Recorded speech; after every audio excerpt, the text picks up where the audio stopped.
بسم الله الرحمن الرحيم. The topic about today's khutbah, we are going to look into some of the supplications the Prophet ﷺ recited or commanded the Muslims to be reciting in order to be safeguarded or to be protected from all sorts of evil. O you Muslims, you should know that dua, that is supplications, is the key to every goodness of this world and the hereafter, and it is the connection of servant of Allah with Allah subhanahu wa ta'ala. Allah the Most High says in the glorious Quran that Allah the Most High says, you should ask me, I will definitely answer you. Certainly those who are arrogant of my worship, they will be admitted into hellfire while they are humiliated.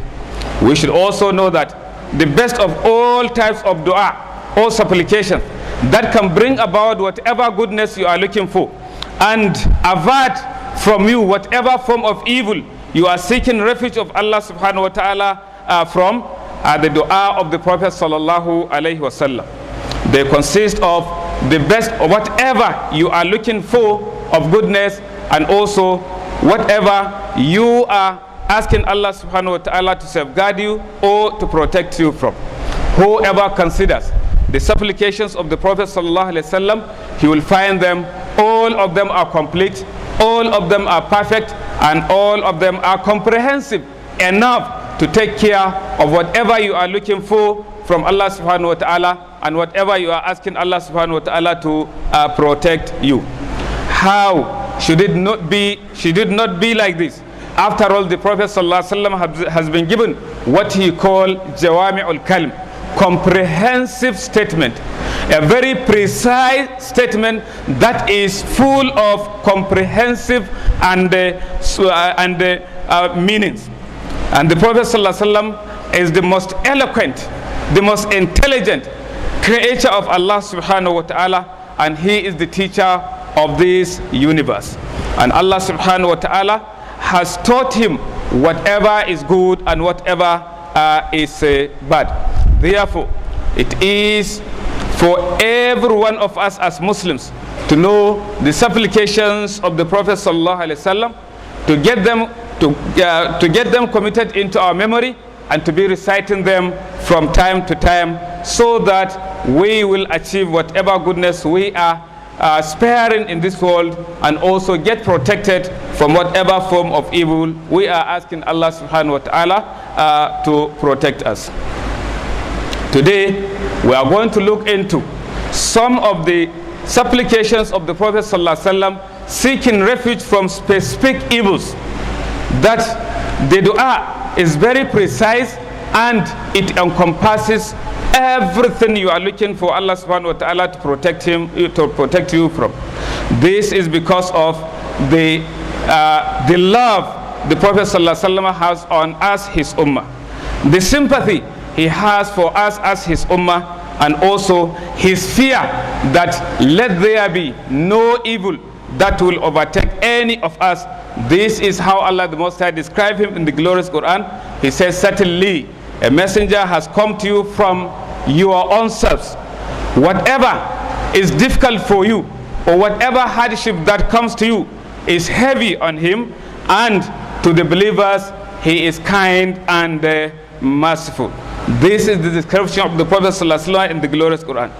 O you Muslims, it is recorded in the book of Bukhari and Muslim from the hadith of Abu Huraira. The Prophet ﷺ said that you should seek refuge of Allah subhanahu wa ta'ala from severe calamity, that is jahdul bala. Number 2, from bad end, that is darakul shika. Number 3, from bad fate, that is su'il qada. Then number 4, shamatatul a'da, glutton of enemies, something that will befall you, that will make your enemies happy, that will make them extremely feel comfortable, that they will be praying for more hardship to even descend on you. So the Prophet ﷺ said that you should ask Allah the Most High protection against all these evils.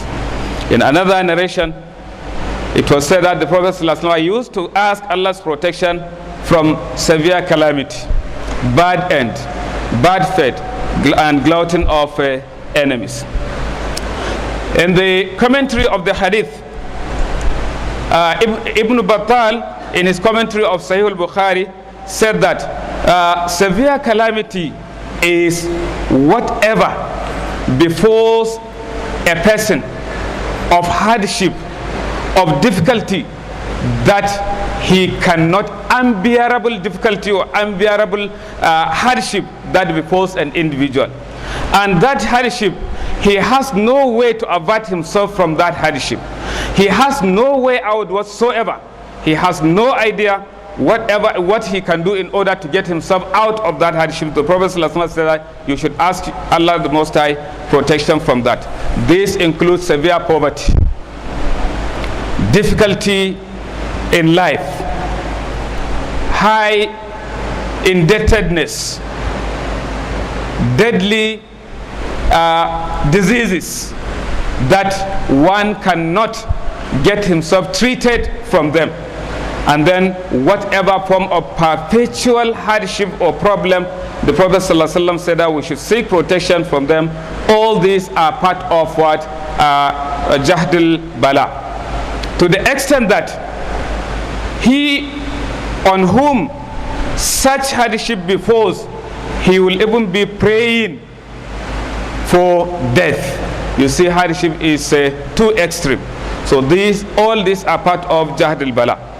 Number two, the Darak al-Shika, he said it is divided into two. There is Darak al-Shika that pertains to the life of this world, and there is that which pertains to the life of the hereafter. That of this world is committing of excess sins and also refusing to accept the decision of Allah subhanahu wa ta'ala that he takes for or against an individual.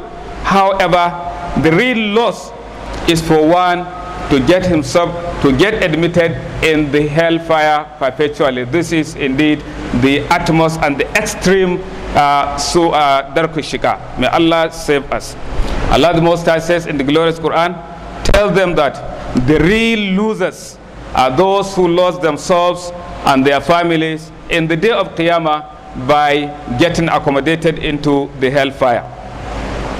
However, and the issue of Su'ul Qada, that is bad fate, this encompasses a person in his own life, in his own wealth, his family, and then when he is leaving this world, that is bad end. By the time he is about to die, in a minute, within a twinkle of an eye, Satan will have upper hand on him, and then he will die as a non-Muslim. May Allah protect us. So the Prophet ﷺ said that you should seek Allah's protection from all these things. Then another thing is that despite that these may be a decision from Allah subhanahu wa ta'ala, but that does not stop a Muslim from asking Allah protection from them, because the Prophet ﷺ said that nothing averts evil fate except dua. It is only dua that will help you to escape bad fate. Therefore, we should supplicate more and more for Allah the Most High to save us from all evils. It is part of bad fate for one to decide or to take decision on his own self or a member of his family, a wrong decision that will be a source of his destruction in this world and the hereafter. May Allah save us from taking bad decision. Shamatatul Aada, happiness of the enemies, is for something to befall an individual that will make his enemies to feel extremely happy and to be laughing at him and also to be mocking him. Or for Allah the Most High to withdraw a blessing that he blesses that particular person that will make his enemies to be happy. The Prophet ﷺ said that we should seek Allah's protection from all this. O you Muslims, it is part of what the Prophet ﷺ asked or directed us to seek Allah's protection. What Imam Muslim recorded in his Sahih book from Zayd bin Thabit, who said that we were together with the Prophet ﷺ, then he came across some 6 graves, or 5 or 4 as the case may be. Then the Prophet ﷺ turned his face and looked at them. He told them that you should seek Allah's protection from the punishment of the hellfire. They said, "Oh Allah, we seek your protection from the evil of hellfire." He said, "You should ask Allah's refuge from the punishment in the grave." They said, "Oh Allah, we seek your refuge from the punishment in the grave." He also said, "Oh, you should seek Allah's protection or refuge from all forms of calamity, both hidden and manifest." They said, "Oh Allah, we seek your refuge from all forms of fitna, what is hidden and manifest." He also said, "You should seek Allah's protection from the evil of Dajjal." They said, "Oh Allah, we seek your protection from the evil of Dajjal." In addition, the Prophet ﷺ gave us the clear text of this dua and the point you are expected to be reciting it so that Allah subhanahu wa ta'ala will accept from you. He said, when one of you finish reading his own tahiyyah in your last sitting of your prayer, you should seek Allah's protection from 4 evils. You should say, "Oh Allah, I seek refuge from you from the punishment in the fire. I seek your protection from punishment in the grave. I seek your protection from the fitna, calamity of life and death. I seek your protection from the evil of Dajjal." O you Muslims, what has been mentioned is just part of examples from so many examples of the Prophet ﷺ supplications against all forms of evils which every Muslim is expected to commit into memory, to be reciting from time to time so that he will be protected from all evils. He should be reading it in the day and night, while he's on journey, while he's at home, and at whatever point in time. The Prophet ﷺ just read it for him to teach us. However, as far as he's concerned, he has been protected and he has been safeguarded. This shows the extent of love and the extent of care the Prophet ﷺ and the concern he showed to his ummah. Therefore, we should extend this message to our families that we should be reciting this dua. Allahumma inni a'udhu bika min jahdil bala wa daraki shaqa wa su'il qada wa shamatatil ada. May Allah the Most High answer our prayers. Wassalamu alaikum wa rahmatullahi wa barakatuh.